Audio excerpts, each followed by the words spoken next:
Good morning, everyone. Good morning, ma'am. Good morning, ma'am. Good morning. So, your mid-semester preparation is done या फिर अभी भी कर रहे हो? अभी कर रहे हैं ma'am.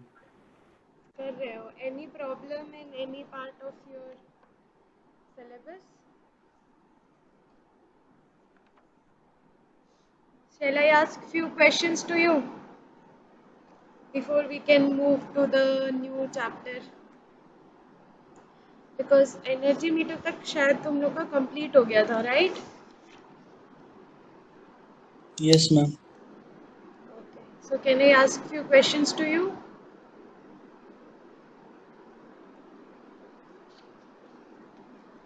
Is it allowed? Question पूछूं? Let us do a numerical on energy meter. Last time एक दो न्यूमेरिकल शायद किया था हमने.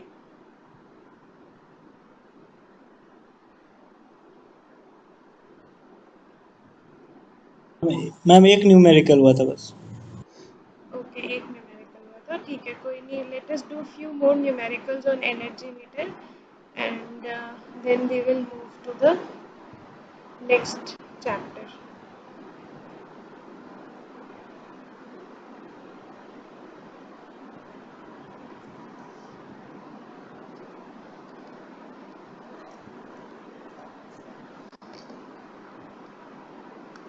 So what is an energy meter?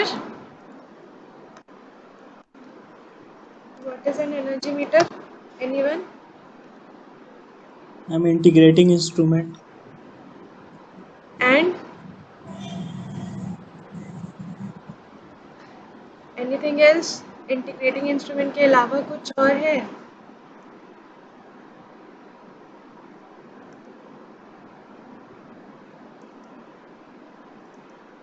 If anybody asks you what is an energy meter, तुम सिर्फ क्या इतना ही बताओगे कि it is an integrating instrument. What does it measure?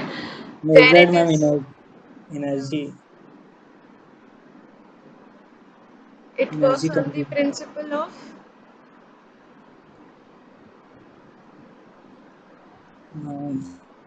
In electromagnetic induction.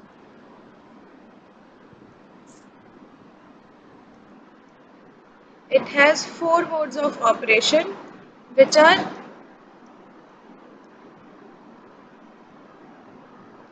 four modes of operation of an energy meter are ma'am braking mechanism. Ma'am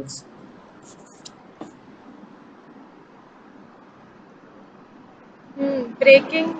Braking से ma'am ही शुरू होता डिफ्लेक्टिंग है. ड्राइविंग मैकेनिज्म, हाँ.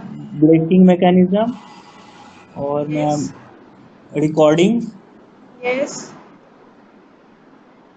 एक और है. भूल गया ma'am. Anybody else?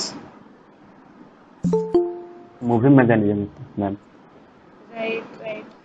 So what does moving mechanism does do? Moving mechanism का क्या काम है?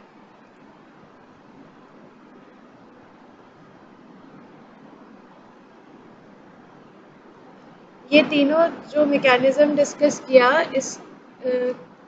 इसमें क्या क्या होता है, कौन से पार्ट ऑफ एनर्जी मीटर किस मैकेनिज्म में काम करते हैं? Anybody who can tell?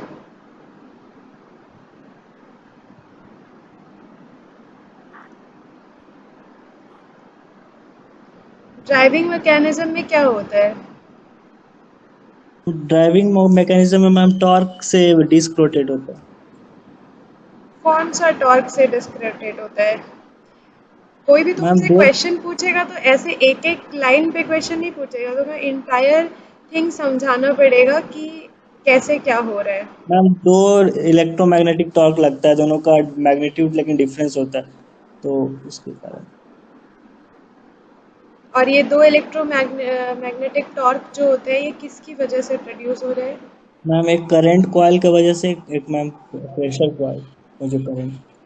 So what is the difference between an energy meter and a watt metre?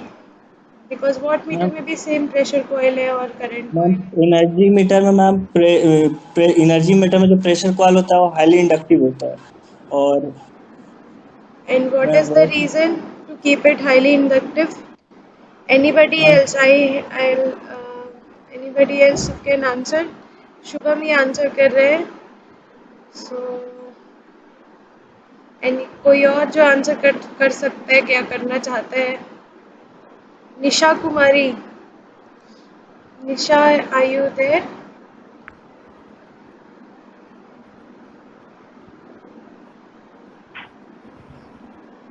Nisha, am I audible? We have few more students. Manish Kumar. Yes, ma'am. Good morning. Good morning. Good morning. So my question is, how is energy meter different to a watt meter? You can give any difference, constructional difference or difference on the basis of the principle of operation. किसी भी criteria में differentiate करना है. Ma'am यहाँ पे आए miss आए हुए मैम खाने के लिए मैम सर लोग। Okay, fine. Anybody else? Chetan. Chetan Kumar. Yes yes ma'am. हाँ चेतन बताओ. Ma'am What? एनर्जी मीटर में जो मैम कॉपर कॉइल होता है वो हाईली इंडक्टिव होता है मैम। और Copper coil. Pressure coil ma'am. Okay, pressure coil. और मैम वो वॉट मीटर में मैम हाईली रेजिस्टिव रहता है मैम। दोनों का रीजन क्या है? एक में हाईली इंडक्टिव, दूसरे में रेजिस्टिव रहने का रीजन क्या है?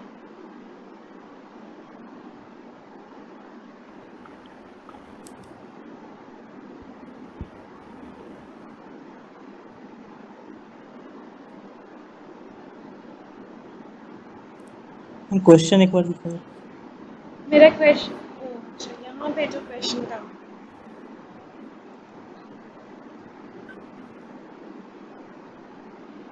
चेतन क्या हो गया? Yes ma'am. चेतन तुम तो क्लास भी करते हो, यस मैम। समझ नहीं आ रहा है या फिर कोई प्रॉब्लम है, या पढ़े नहीं, या भूल गए? नहीं मैम रिवाइज नहीं किया मैम, पढ़े हैं लेकिन रिवाइज नहीं किया। अभी चल रहा है मैम, पीछे साइड से रिवाइज कर रहे हैं धीरे धीरे। ओके, पीछे साइड से रिवाइज कर रहे हो। तो कितने टाइप के टॉर्क्स होते हैं किसी भी इंस्ट्रूमेंट में, मेजरिंग इंस्ट्रूमेंट में?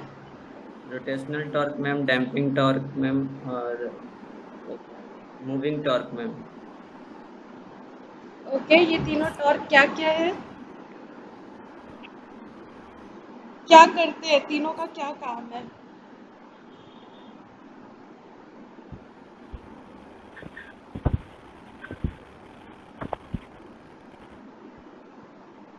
तुम लोग, मुझे तो लग रहा था तुम लोग मेडिसिन के लिए तैयार थे, तुम लोग का मेडिसिन आज होने वाला था, अभी तुम लोग आंसर ही नहीं कर पा रहे हो, तो कौन सी तैयारी कर रहे हो मेडिसिन की? ऑफलाइन है ना एग्जाम? Yes ma'am. कैसे होगा? हो जाएगा। ऑफलाइन एग्जाम दे पाओगे? आंसर तो कर नहीं रहे हो तुम लोग।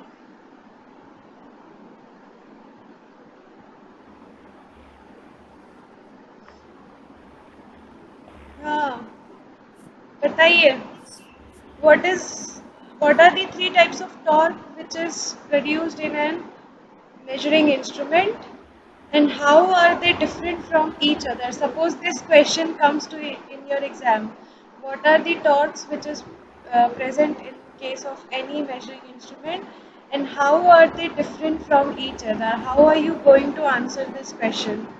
हम Just बोले tell मैम। me. हाँ शुभम, तुमको मौका दूंगी मैं, पहले चेतन से शुरू करते हैं। चेतन, ये तो शुरू का ही है ना? Yes ma'am. ये भी नहीं पढ़ा? अमर कुमार, अमर कुमार।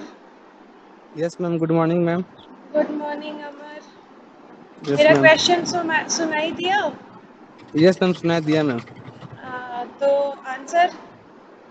मैम आंसर तो नहीं पता मैम। तो कैसे चलेगा? मिड सेम में फेल होना है? मैम वही तो डर लग रहा है मैम। डरने से कैसे चलेगा? पढ़ने से फायदा होगा कि डरने से फायदा होगा? क्योंकि मैम पढ़े नहीं ना मैम, ऑफलाइन इसलिए डर लग रहा है। ऑफलाइन एग्जाम में तो कोई कोई तुम्हें हेल्प नहीं मिलेगी, राइट? मैम इसलिए ऑनलाइन तो एग्जाम में तो तुम लोग किसी तरीके से सब कुछ नेट से निकाल के लिख के भेज देते थे। अभी तो ऑप्शन नहीं है बिल्कुल। सर से बात किए तो सर बोले थे कि ऑनलाइन कराएंगे, फिर ऑफलाइन करा दिए। नहीं तो अभी तो सब जगह ऑफलाइन एग्जाम हो रहा है ना, सबका ही ऑफलाइन हो रहा है, सारे कॉलेजेस में हो रहा है, तो अभी तुम्हारे कॉलेज मैम में भी भुवनेश्वर में नहीं हो रहा मैम, भुवनेश्वर में बात किए हम, मैं फ्रेंड काम पढ़ रहा है। भुवनेश्वर का बात छोड़ो, तुम झारखंड का बात करो। भुवनेश्वर कहाँ पहुँच गए तुम झारखंड छोड़ के? झारखंड से हो अमर? Yes ma'am. तो फिर झारखंड की बात करो, तो भुवनेश्वर पहुँच गए। मैम पहले सर बोले कि ऑनलाइन एग्जाम लेंगे, फिर अचानक से नोटिस आ गया कि ऑफलाइन आने वाला है। तुम्हारा ही मैं तो फायदा है ना इसमें तो। मैम अगले बार से फायदा सर लेते हैं ना, ये बार तो कंप्लीट छोड़ अगले देते हम लोग। अगली बार एंड सेमेस्टर देने में और ज़्यादा दिक्कत होगा। मिड सेमेस्टर दे लो तो फिर एंड सेमेस्टर दोगे तो फायदा रहेगा, ताकि ये रहेगा कि मार्क्स कुछ मैम स्कोर मैम कर पाओगे। मैम ये बात तो अचानक प्रेशर बन गया ना। अब वो सेकंड अरे सेमेस्टर दे तो तो उसमें दो शुरू से मिड प्रेशर सेम रहता है है ना कि तुम्हारे ऑफलाइन दे। पास? यस मैम, यस दो मैम। में एक मिड सेम दो। सपोज अगर मान लो इस मिड सेम में बहुत अच्छा परफॉर्म नहीं भी कर पाए तो दूसरा मिड सेम का ऑप्शन रहेगा। मान लो ये मिड सेमेस्टर ऐसे ही निकल गया, फिर तुम्हारा नेक्स्ट मिड सेम में तुम स्कोर नहीं मैम कर पाए तो मैम फिर तो। पहले ही हम जब ऑनलाइन दे रहे थे मैं वो तो जानते थे ना अच्छा होने वाला है। हाँ, ये एटीट्यूड ही तो, यही तो चेंज करना है। इसीलिए तो नहीं कोई मान रहा है तुम लोग की बात, क्योंकि पता है कि ऑनलाइन में चीटिंग करके एग्जाम पास करने की आदत हो गई है। मैम पहले ही टेंशन को मुक्त कर दिया जाए, पहले एग्जाम दे के ना मैं फिक्र हो जाए, सेकेंड अच्छा जाए या ना जाए, पहला अच्छा गया नहीं ना। नहीं नहीं नहीं, तो अब ये मोड से तुम लोग बाहर आ जाओ भाई। अब पढ़ाई करनी हाँ पड़ेगी। मैम। अब मैम बाहर ऐसे तो आ गए मैम। ऐसे तुम मैम लोग। मैम जब से सुनने के बाद ऑफलाइन होने वाला था हमको फीवर हो गया मैम।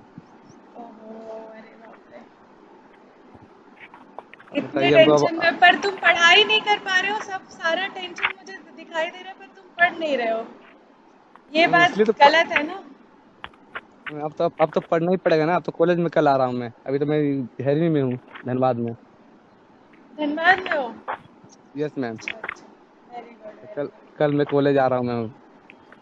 अच्छा अच्छा, okay okay. Suman Mandal, anybody who has studied अभी तक? वैसे भी तुम लोग क्लास तो करते नहीं थे, है ना? तो तुम लोग को तो अभी कुछ पता ही नहीं है कि क्या क्लास में पढ़ाया गया है, मिड सेम में क्या आने वाला है। 4-5 लोग क्लास में आते थे रेगुलर बेसिस पे। मैम थोड़ा हेल्प कर दीजिए मैम आप।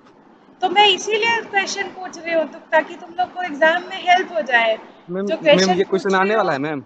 हाँ आएगा, तभी तो पूछ रही हूँ ना। ओके मैम, मैं स्क्रीनशॉट ले लेता हूँ। ये क्वेश्चन जो न्यूमेरिकल है मैं उसकी बात नहीं कर रही हूँ, मैं जो पूछ रही हूँ उसकी बात कर रही हूँ। न्यूमेरिकल का तो पता नहीं आएगा कि नहीं आएगा, पर जो मैं पूछ रही हूँ ऐसे ही क्वेश्चन आएंगे।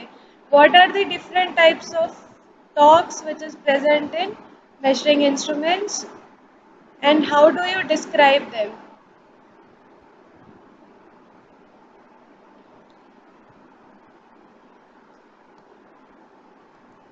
कोई आंसर कर सकते हैं? सुप्रभा, सुमन सुमन सुप्रभा, पहली बार आ रहे हो क्लास में? No ma'am. क्लास किए हो इसके पहले? कौन से टॉपिक का क्लास किए हो?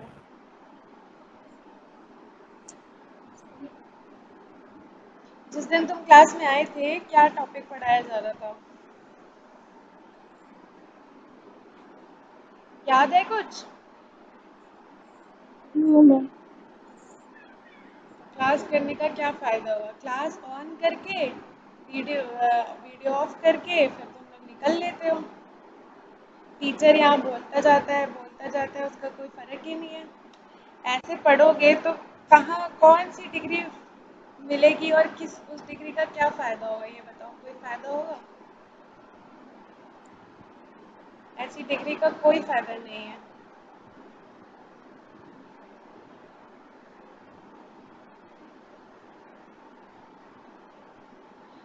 Okay Shubham, yes ma'am. Yes go on. एक लौते तुम ही हो जो आंसर करने के लिए रेडी हो, और तो कोई पढ़ता भी नहीं है और कोई आता भी नहीं है। बोलो। मैम डिफ्लेक्टिंग टॉर्क होता है, कंट्रोलिंग टॉर्क होता है और डैम्पिंग टॉर्क होता है। मैम डिफ्लेक्टिंग टॉर्क की वजह से मैम नीडल रोटेट करता है, और कंट्रोलिंग टॉर्क की वजह से मैम एक पर्टिकुलर मेजर्ड वैल्यू लेने के लिए वो स्टॉप होता है। लेकिन एग्जैक्टली कंट्रोलिंग टॉर्क और डिफ्लेक्टिंग टॉर्क का मैग्नीट्यूड इक्वल नहीं हो पाता, इसलिए थोड़ा सा वाइब्रेशन होता है। तो डैम्पिंग टॉर्क शॉक को ऑब्जॉर्व कर लेता है और एक रेस्ट पोजीशन पे नीडल को ला देता है। अभी भी ये एक्सप्लेनेशन 100% सही नहीं है। पहली चीज की डिफ्लेक्टिंग टॉर्क की वजह से नीडल रोटेट करता है। This is not the right way of explaining deflecting torque. It is the ma'am torque which is required. हाँ बोलो। Ma'am controlling torque reflect deflecting torque की वजह से ही होता है, ये बोल रहे थे। कंट्रोलिंग टॉर्क डिफ्लेक्टिंग टॉर्क की वजह से होता है। मैम डिफ्लेक्टिंग टॉर्क एक्ट होता है तो स्प्रिंग के कारण कंट्रोलिंग टॉर्क अब रिवर्स में। डिफ्लेक्टिंग टॉर्क का मैकेनिज्म क्या है? मैंने तुम लोग को बताया था कि अट्रैक्शन टाइप हो सकता है, रिपल्शन टाइप हो सकता है। कुछ याद है? वो मैम मूविंग आयरन में ना। हाँ, मूविंग आयरन में सी डिफ्लेक्टिंग, कंट्रोलिंग या डैम्पिंग, ये तीनों ही टॉर्क जो होते हैं वो किसी भी टाइप के इंस्ट्रूमेंट में अप्लाई होते हैं, चाहे वो मूविंग आयरन टाइप का इंस्ट्रूमेंट हो, चाहे वो परमानेंट मैग्नेट टाइप का इंस्ट्रूमेंट हो, चाहे वो ईएमएमसी टाइप का इंस्ट्रूमेंट हो। नहीं, उसमें मैम आप कराए थे मूविंग आयरन में अट्रैक्शन और रिपल्सन टाइप में। हाँ, तो मैंने डिफ्लेक्टिंग टॉर्क जब पढ़ाया था तो मैंने तुम लोग को एक सोलेनॉइड बना करके एक्सप्लेन किया था कि डिफ्लेक्शन कैसे होता है when. Ma'am ma'am DC motor का जो मैकेनिज्म होता है उसी में मैम करंट कॉइलिंग कंडक्टर पे जो टॉर्क लगता है मैग्नेटिक फील्ड में रहने का। डीसी मोटर अगर तुम लिखोगे अपने आंसर में तो नो एग्जामिनर जो है ना वो पागल हो जाएगा, बोलेगा मैम कि वो ये मेजरमेंट पढ़ रहा है कि डीसी मोटर पढ़ रहा है, क्या लिख रहा है, मैम क्या पढ़ रहा है, कुछ पता नहीं है। हाँ बोलो बोलो बोलो। Current carrying coil when placed in magnetic field experience torque, हाँ। उस वही mechanism. Okay, so this you can write: when a current carrying coil is placed in a magnetic field, it experiences a torque. Due to this torque, the deflection happens in the spindle of the instrument, and because the needle is connected to the spindle of the instrument, your measurement happens with the deflection of the needle. So whatever the deflection of the needle is, that amount of measurement you can do with your instrument. Now second thing what you said which was not correct is deflecting torque is not equal to controlling torque. ऐसा नहीं है कि TD is not equal to TC. Deflecting torque और controlling torque equal होते हैं तभी तुम reading ले पाते हो। अगर ये दोनों इक्वल नहीं होंगे, इक्विलिब्रियम में नहीं आएंगे, then you won't be able to take the reading of the instrument, क्योंकि नीडल जो मैम है हम वो डायरेक्टली इक्वल बोले मैम, थोड़ा सा डिफरेंस रह जाता है वो बोले, नो इट इसी इज कारण। थोड़ा डिफरेंस नहीं रहता है। ये जो डैम्पिंग या ये जो वाइब्रेशन है, ये स्टेबिलिटी आने में जो टाइम लगता है, इस ये जो इक्वल होगा टीडी और टीसी जो इक्वल होगा, इसको इक्वल होने के लिए एक टाइम लगेगा, एक स्टेबिलिटी पॉइंट आएगा जिस जहाँ पर ये दोनों इक्वल होंगे। उस स्टेबिलिटी पे आने के पहले जो वाइब्रेशन होता है, उस वाइब्रेशन को हम डैम्पिंग के नाम से जानते हैं। ठीक है, तो ऐसा नहीं है कि ये इक्वल नहीं होते या थोड़ा सा डिफरेंस रह जाता है, ये सही एक्सप्लेनेशन नहीं है। The time which is taken by the controlling torque to be equal to the deflecting torque, and just before it becomes equal to the deflecting torque, there is a damping in the needle, or the needle vibrates across the final position. Suppose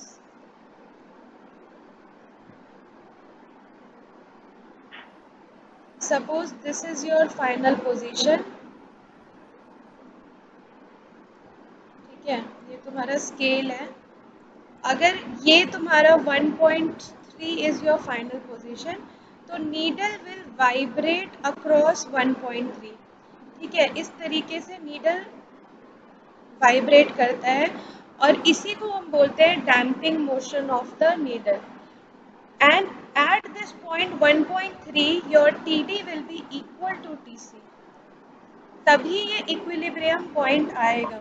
ठीक है, so for any measurement to happen, कहीं भी किसी भी type के instrument में, irrespective of that कि instrument तुम्हारा PMMC टाइप का है या इलेक्ट्रोमैग्नेटिक मूविंग कॉयल टाइप का है या MI टाइप का है, मूविंग आयरन टाइप का, किसी भी टाइप का इंस्ट्रूमेंट हो, this happens for all the type of instrument। हर एक इंस्ट्रूमेंट में deflecting torque should be equal to controlling torque, तभी हमारा पॉइंट ऑफ इक्विलिब्रियम आता है जहाँ पर हम अपना मेजरमेंट करते हैं।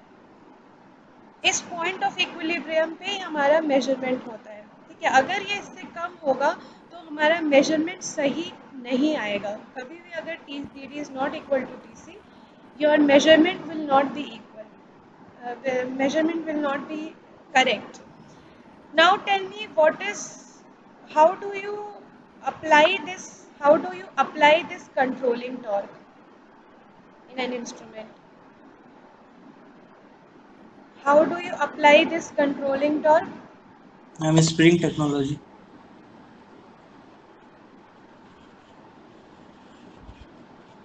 Okay, so springs are connected for providing this controlling torque। Also gravity control is also used। ठीक है, ये पार्ट भी एक बार देख लेना तुम लोग, what is a gravity control in case of providing a controlling torque। See, today we are discussing all the topics which we have already covered in our class, because we have बोलो। Ma'am numerical का answer 12.8 आ रहा है क्या? Numerical का answer पे आते हैं अभी, पहले let me finish what I was discussing। Okay, so fine, now anybody tell me what is a damping torque? मैंने अभी बताया। What do you understand by a damping torque? Vikas Kumar Das, Vikas, am I audible? Yes ma'am. हाँ विकास बोलो। Class तो तुम करते हो विकास, मैंने तुम्हें क्लास में देखा है, क्लास करते हो राइट? क्लास में कुछ समझ में आता है या नहीं आता है? मैं अभी ठीक से किए नहीं क्लास। ओके, तो देखो कल तुम लोग की फिर से क्लास है। ठीक है, सारे नोट्स, सारा वीडियोस जो भी क्लासेस हुई हैं तुम लोग का पहले अभी तक ऑलमोस्ट 1 महीने से ऊपर, 2 महीने के आसपास तुम लोग का क्लास हो गया है, 1.5 महीने के आसपास क्लास हो गया है। और इतने में काफ़ी 2 मॉड्यूल पूरा कंप्लीट हो गया है। ठीक है, एंड ये 2 मॉड्यूल जो था वो काफ़ी लेंदी मॉड्यूल्स थे, आगे के मॉड्यूल्स इतने लेंदी नहीं थे, लेंदी नहीं रहेंगे। तो काफ़ी कोर्स कंप्लीट हो गया है, सारे वीडियोस तुम लोग के गूगल क्लासरूम में शेयर किए हुए हैं। Even if you haven't attended your classes, you can go through the videos and check it out कि कहाँ पर क्या पढ़ाया गया है, किस क्लास में क्या टॉपिक कवर किया गया है। तो एक बार सारे वीडियोस देख लो। You have time of tomorrow, day after tomorrow, Monday या ट्यूसडे को तुम लोग का मिड सेमेस्टर है। And I want you to help जिस तरीके से भी पॉसिबल है, जो भी डाउट है जिस भी जगह पे, वो अच्छे से एक बार खुद से पढ़ लो। Errors in measurement, there are few topics which are very very important with the point of view of your mid semester. ठीक है, so numericals on errors in measurement।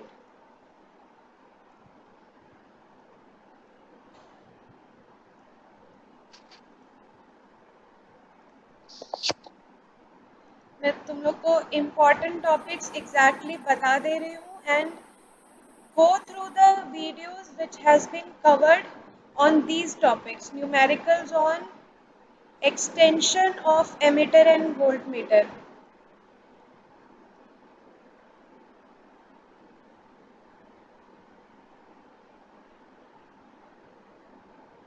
नहीं तो पास नहीं हो पाओगे. आई एम गारंटिंग यू, जो तुम लोग का कंडीशन है, you won't get passing marks in your mid semester. और कहीं पे भी अगर कोई प्रॉब्लम है तो please ask me. You have time till Saturday. जिस भी दिन तुम लोग को एक्स्ट्रा क्लास लेनी है या क्लास करना है या कुछ समझना है, कोई टॉपिक समझना है, you can just tell me and I will take your class. I don't have any problem. But don't give me excuses कि हम क्लास नहीं कर पाए, समझ में नहीं आया, ऑनलाइन ऑफलाइन. ये सब करने से कोई फ़ायदा नहीं होगा. जब फेल हो जाओगे then nobody will help you. अभी क्योंकि तुम्हारे पास टाइम है, I am ready to help you. कहीं पे कोई डाउट है तो मुझसे पूछो and I will explain you. Numericals on single phase and 3 phase watt metre.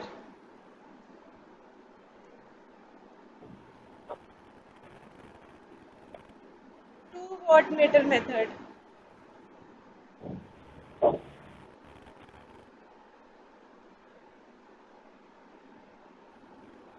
PMMC, MI and EMMC type instruments. इनका construction diagram,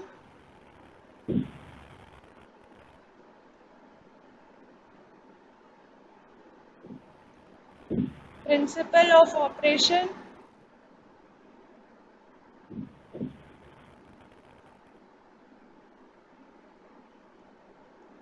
torque equation derivation.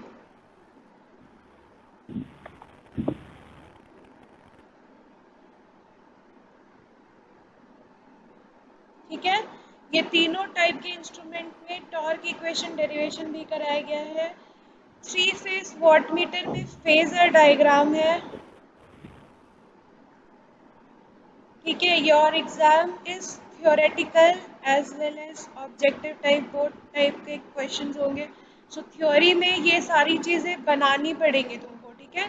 Constructional diagram जो भी मैंने बनवाया है, जो नोट्स दिए हैं, जो तुमको हैंड रिटन नोट्स भी दिए हैं कुछ, और मतलब ऑनलाइन नोट्स भी दिए हैं, तो उसमें सब में कंस्ट्रक्शनल डायग्राम बनाया हुआ है, फिगर बनाया हुआ है. तो फिगर की प्रैक्टिस करना, फेजर डायग्राम का प्रैक्टिस करो. 3 फेस वॉटमीटर और सिंगल फेस वॉटमीटर दोनों के लिए फेजर डायग्राम का प्रैक्टिस करो. फेजर डायग्राम से क्वेश्चन आ सकता है एंड ऑल दीज थिंग्स. ठीक है. तो ये इम्पॉर्टेंट पार्ट है. If you cover these part, I can guarantee you कि तुमको अच्छे मार्क्स आ जाएंगे. बट अगर ये पार्ट नहीं, इसमें से इन 5 टॉपिक में से कहीं पे भी कोई प्रॉब्लम हो तो तुम्हारे क्लास कल भी है, परसों भी मैं क्लास लेने के लिए रेडी हूँ. फ्राइडे सैटरडे जब भी बोलोगे, I will take your class and I will explain these topics to you. But जिस तरीके से तुम लोग अभी आंसर कर रहे हो, डिफ्लेक्टिंग टॉर्क या मोड्स ऑफ ऑपरेशन, उसके बाद एनर्जी मीटर से भी क्वेश्चन आएगा. Energy meter, modes of operation,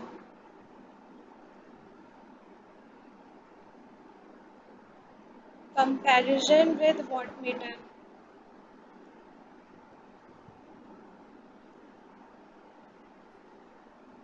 ठीक है.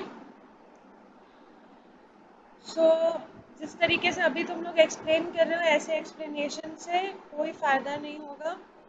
You will not get good marks in your mid semester. ठीक है. तो एक बार अच्छे से थोड़ा कॉन्सेंट्रेट होकर के पढ़ना शुरू कर दो for your semesters, and this will help you in your and semesters also. अगर अभी से पढ़ोगे, एंड सेमेस्टर में कोई चमत्कार नहीं हो जाएगा कि तुमको तो एकदम सब कुछ आने लगेगा और तुम लोग बहुत अच्छे मार्क्स से पास हो जाओगे. So and see, because you are in 3rd semester, sorry 4th semester, तो अभी तुम लोग का वर्क प्रेशर या पढ़ाई का प्रेशर कम है. जैसे जैसे तुम लोग आगे 3rd ईयर में जाओगे, वैसे वैसे और ज़्यादा डिफ़िकल्ट सब्जेक्ट्स आ जाएंगे और स्कोर करना मुश्किल हो जाएगा. तुम अपने पॉइंटर को अभी बना सकते हो, बाद में बनाना मुश्किल होगा. ठीक है, तो don't take it very lightly. I am telling you again and again कि अपने पढ़ाई पे, अपने पॉइंटर पे, मार्क्स पे ध्यान दो, और जो भी एक्सप्लेन किया गया है उसको उसी तरीके से एक्सप्लेन करो। अपने मन गढ़ंत कहानी बना करके एक्सप्लेनेशन दोगे तो सामने वाला एग्जामिनर जो भी है तुम्हारा, वो उसको बेवकूफ़ नहीं बना सकते ना। He knows the concept. So study and start studying hard so that you get it till your end semesters. Okay, so uh, let's go back to the numerical part of energy meter. So what is the answer did you get? 12.8. 12.8 is the right answer. Now tell me, how did you solve it? Solution of this question. The meter meter का constant of a single phase 240 volt induction watt hour meter, energy meter को watt hour meter भी बोला जाता है, is 400 revolutions per kilowatt hour. The speed of meter disk for a current of 10 ampere at 0.8 power factor lagging will be how much? Number of revolutions दिया हुआ है तुमको। Metre constant. हाँ ठीक है, मीटर कांस्टेंट दिया हुआ है 400 revolutions पर किलोवाट आवर। तुमको सिंगल फेस एनर्जी मीटर का पावर निकालने में कोई दिक्कत नहीं होगा। पावर फैक्टर दिया हुआ है, वोल्टेज है, करंट है, तो तुम पावर निकाल सकते हो। VI meter constant constant is equal to ma'am number of revolution per by kilometre per hour. Number of revolutions per kilowatt our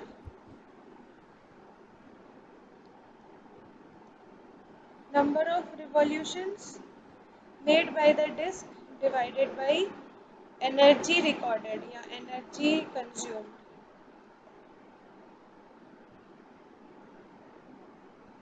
So this will give you kilowatt hour and this is giving you revolutions. So number of revolutions per kilowatt hour is given by the meter constant, and meter constant is given as 400. 400। 400 yes ये already दिया हुआ है. So yes, now tell me what will you do next? Ma'am energy VI cos power factor दिया हुआ V voltage into current into power factor. Okay, so 240 और ma'am kilo watt hour into के लिए 1000 से 10 yes ma'am into 0.8 ये what में आएगा। इसको किलो 1000 वॉट में चेंज करने के लिए 1000 से डिवाइड कर देंगे, right? So this is coming how much? Ma'am 76.8 76। Number of revolution है। ये कितना आ रहा है? ये मैम 96 आ रहा है। 1.92 किलोवाट आवर आ रहा होगा। 1 1.92 किलोवाट आवर, और नंबर ऑफ रिवॉल्यूशन दिया हुआ है, सॉरी मीटर कांस्टेंट दिया हुआ है, तो नंबर ऑफ रिवॉल्यूशन या स्पीड निकाल सकते हैं। ठीक है, सो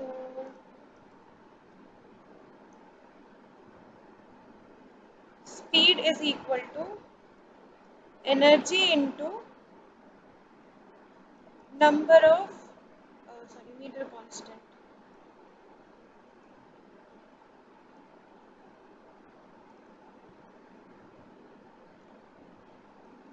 Speed is nothing but number of revolutions here. ठीक है, now next energy कितना आ रहा था? एनर्जी आ रहा था 1.92 kilowatt hour into 400 revolutions per kilowatt hour तुमको दिया हुआ है उसका meter constant. So this is coming as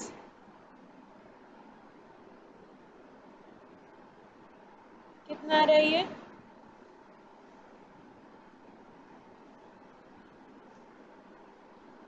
अरे डायरेक्टली मल्टीप्लाई करके बता दो. 588 588 इतना कम तो 1.9 नहीं आना चाहिए. This is almost 2 times of 400 यार. कैसा मैथ्स है तुम लोग का? 768 हाँ बोलो. 7 6 8 768, right? So 768. This number of revolutions is in terms of hours.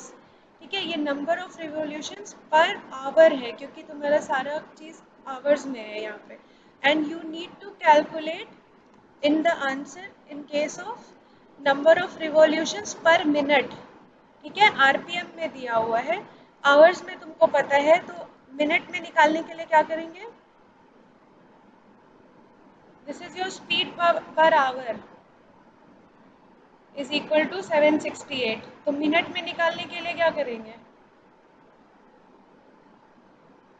Our से मिनट में चेंज करने के लिए क्या करना होता है? 60 मल्टीप्लाई करते हैं, 12 गुना 60 मल्टीप्लाई करते तो हैं. यहाँ ये पर आवर है ना, आवर यानी नीचे है, सो 1 आवर इज हियर. 60 से मल्टीप्लाई कर दोगे तो ये मिनट हो जाएगा. यस और नो? वो सेकंड में कर रहे हैं मिनट में, मिनट में तो 60 गुना 12 होगा. सॉरी 60 गुना. हाँ, तो ये स्पीड ठीक पर है. आवर है ना, तो आवर डिनोमिनेटर में है, तो आरपीएम में कन्वर्ट करने के लिए या मिनट में कन्वर्ट करने के लिए आवर, ये 1 आवर से 60 में मल्टीप्लाई कर देंगे तो ये आरपीएम हो जाएगा. यस और no? Yes ma'am, yes ma'am. कितना हुआ? कितना आया?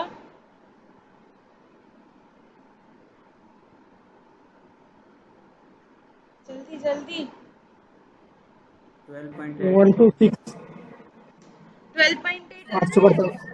Yes, ma'am. 1 to 8. 1 to 8 नहीं, 12.8 आ रहा होगा.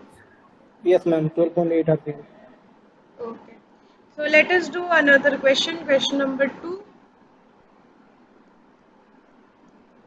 A single phase energy meter operating on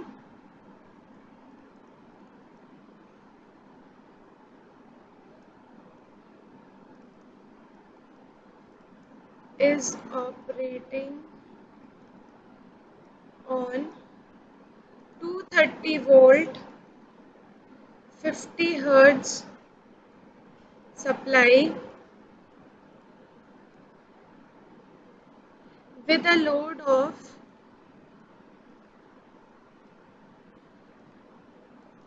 20 ampere for 2 hours.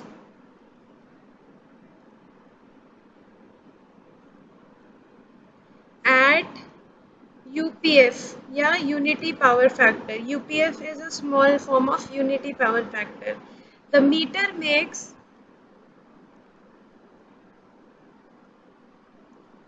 1380 revolution in that period.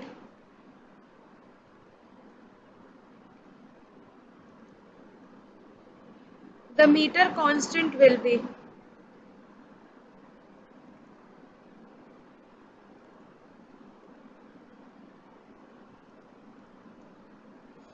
options are 695 revolution per kilowatt hour. B is 150. सब लोग solve करो, you will get questions from here also. 0.15 revolution, ये तो simple है, meter constant निकालना है, speed divided by energy कर दोगे तुम्हारा मीटर कांस्टेंट आ जाएगा. D is equal to D is 1 divided by 150 kilowatt revolution per kilowatt hour.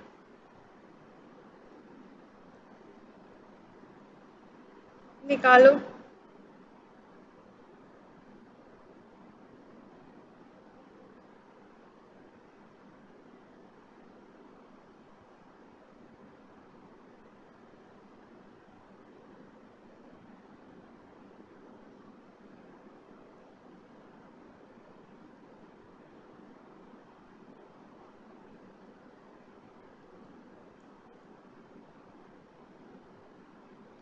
Energy is equal to VI cos phi divided by 1000 into T kilowatt hour।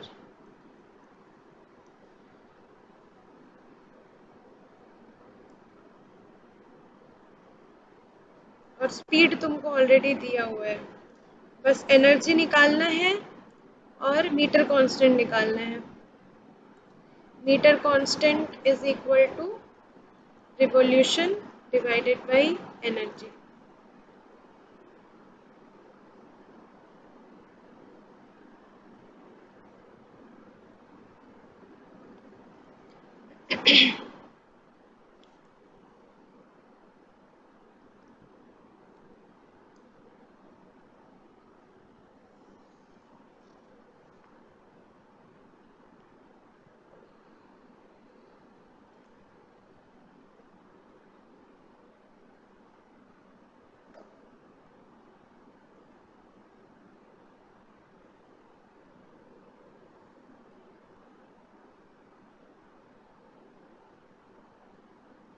मैं audible, आवाज आ रही है?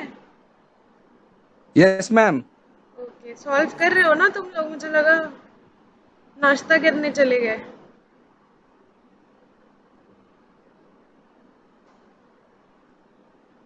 कितना आ रहा है? V I cos phi is 1, I is 20 ampere, T is 2 hours। कितना आ रहा है? एनर्जी कितना आ रहा है?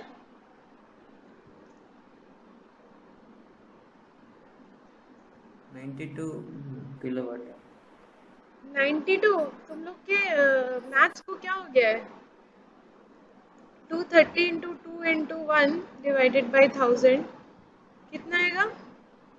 Sorry 230 into 20, 20 into 1 into 2, right. ये गया यहाँ से। 23 इंटू 4 इज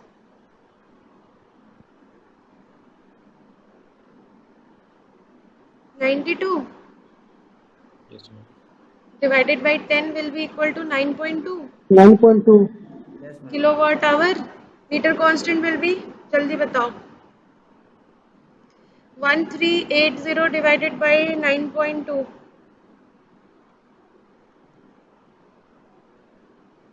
150 रिवॉल्यूशन पर kilo. 150 revolution per kilowatt hour आ रहा है। D is your option? Yes ma'am. Okay, so let us do another question. Question number 3. One single phase energy meter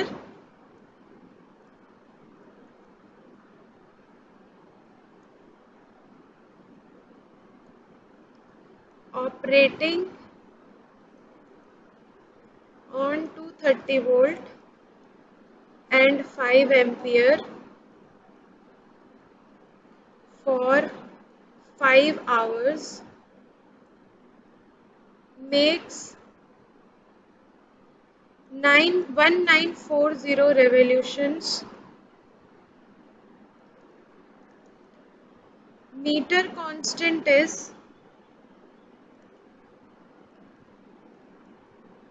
400 revolution per kilowatt hour. The power factor of the load will be how much?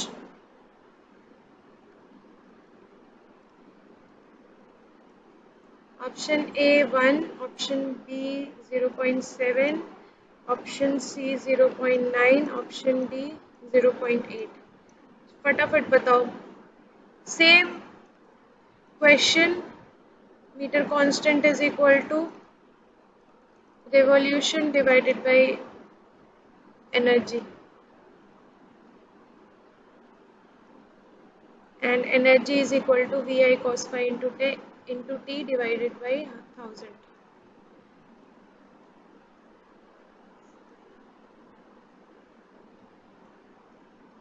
You need to calculate cos phi from here।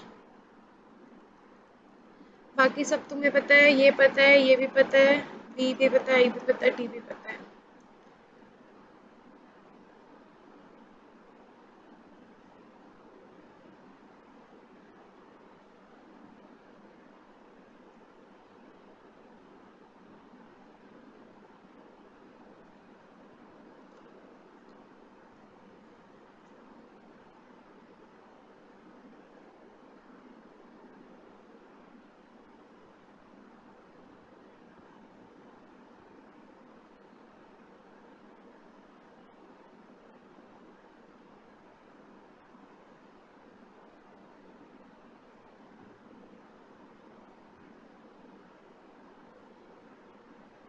कितना आ रहा है cos phi का value?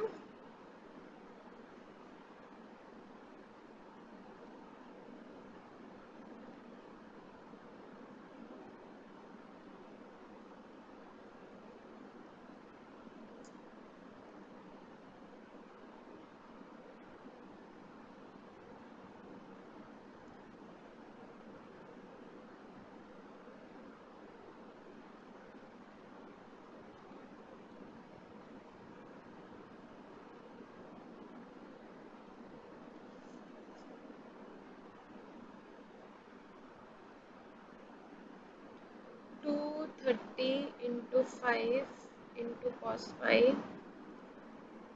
into 5 divided by 1000 is your energy,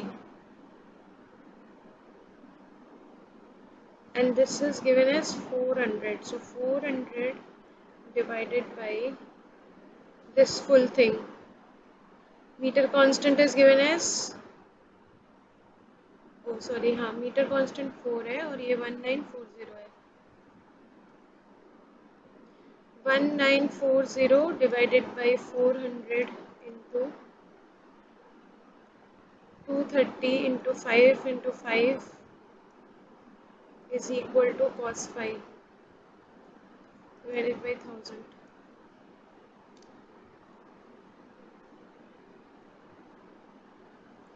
Zero point 885. 0.84. Yes, 0.84. ठीक है, सो this is the right answer. हो सकता है कि 0.84 की जगह 0.8 ऑप्शन में दिया हो, कोई प्रॉब्लम नहीं है. ठीक है, so let us do last question on energy meter. Ma'am hello ma'am. हाँ आप कीप करिए मैम, मेरे को इम्पोर्टेंट कॉल आ रहा मैम। क्या क्या मैम क्लास अभी पावर सिस्टम का क्लास है 9:50 से मैम। हाँ ठीक है, मैं क्लास खत्म कर रही हूँ, कोई प्रॉब्लम नहीं है. कल कल तुम लोग की क्लास है, तो कल की क्लास में थोड़ा पढ़ के आना, so that you can ask questions. ठीक है, okay. Let me take the attendance and then you can leave.